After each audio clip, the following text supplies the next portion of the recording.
कुठे आहे आतापर्यंत? ते मागं 2 दिवसापूर्वी आले होते, अजून नाही आले. नाही, आमच्या 2 दिवसापूर्वी या संदर्भामधली बैठक झाली. या संदर्भामध्ये 2 दिवसापूर्वी जी काय परिस्थिती होती त्या संदर्भात चर्चा झालेली आहे. आम्ही तेव्हाही 50 जागेंची त्या ठिकाणी मागणी केली होती आणि त्या संदर्भामध्ये त्यांनी देखील हेच सांगितलं होतं की आम्ही वरिष्ठांशी चर्चा करून आपल्याला कळू.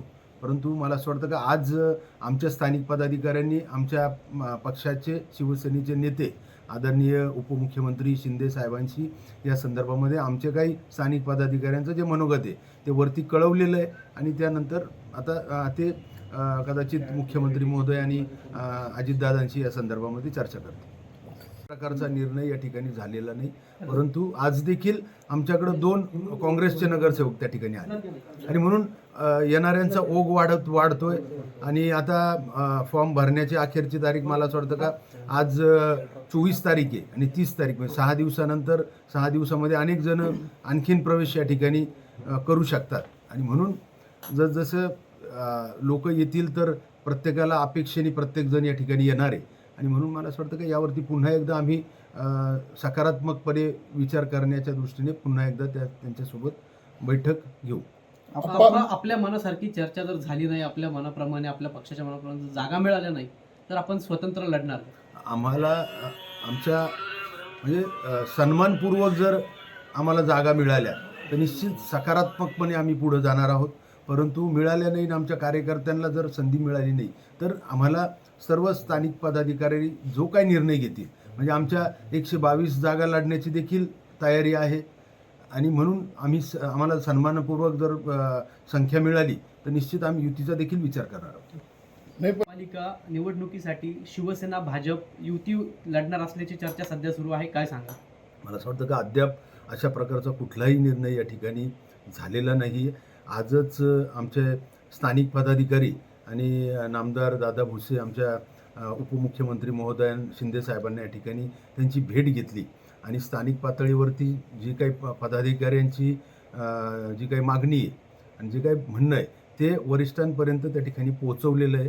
परंतु अद्याप कुठलाही युतीचा निर्णय आणि संख्येचा निर्णय या ठिकाणी झालेला नाही. साधारणतः युती जर झाली, युतीत लढायचं म्हटलं तर आपली किती जागांसाठी भाजपकडे मागणी असेल चर्चेत? मला असं वाटतं का आम्ही गेल्या 3 दिवसापूर्वी आमची जी बैठक झाली त्यामध्ये आम्ही 50 शिवसेना आणि इतर 72 भाजप अशा प्रकारची मागणी त्यांच्याकडे केलेली आहे.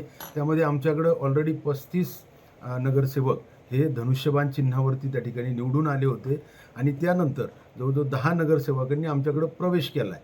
हा 45चा आकडा आहे आणि इतर जे काही जागा उरत आहे म्हणजे भाजप आणि शिवसेनेचे स्टँडिंग नगरसेवक सोडून तर त्या साधारणतः 12 आहेत आणि म्हणून त्यापैकी 5 आम्हाला द्याव्यात असा आधार देऊन आम्ही 50ची मागणी त्या ठिकाणी केली होती. ती गेले 3 दिवसापूर्वी केली होती. मात्र आता स्थानिक पातळीवरती काही युती संदर्भात चर्चा चालू आहे आपली पक्षांतर्गत. स्थानिक पातळीवरती अनेकांचं त्या ठिकाणी म्हणजे प्रत्येक खऱ्या तर या निवडणुका ज्या आहेत या सर्व स्थानिक पदाधिकाऱ्यांच्या असतात आणि म्हणून प्रत्येक पक्षामध्ये अनेक इच्छुक आहेत. जशी भाजपमध्ये खूप गर्दी आहे तशी शिवसेनेतही आहे आणि राष्ट्रवादीत आहे आणि म्हणून प्रत्येकाला संधी ही मिळाली पाहिजे या दृष्टीने प्रत्येक पक्ष हा ज्याला त्याला आणि त्या माध्यमातूनच पक्ष मजबूतीकरण या ठिकाणी होत असतं आणि म्हणून प्रत्येक कार्यकर्त्याला पदाधिकाऱ्याला संधी या ठिकाणी मिळावी या दृष्टीने प्रत्येक पक्ष या ठिकाणी प्रयत्न करतो आणि म्हणून मला असं वाटतं का जर आणि इलेक्टिव्ह मेरिटवरती आम्ही जर सगळे 122 जागा अकोमोडेट होत असतील तर निश्चित मला असं वाटतं का यावरती सकारात्मक विचार होऊ शकतो. आपण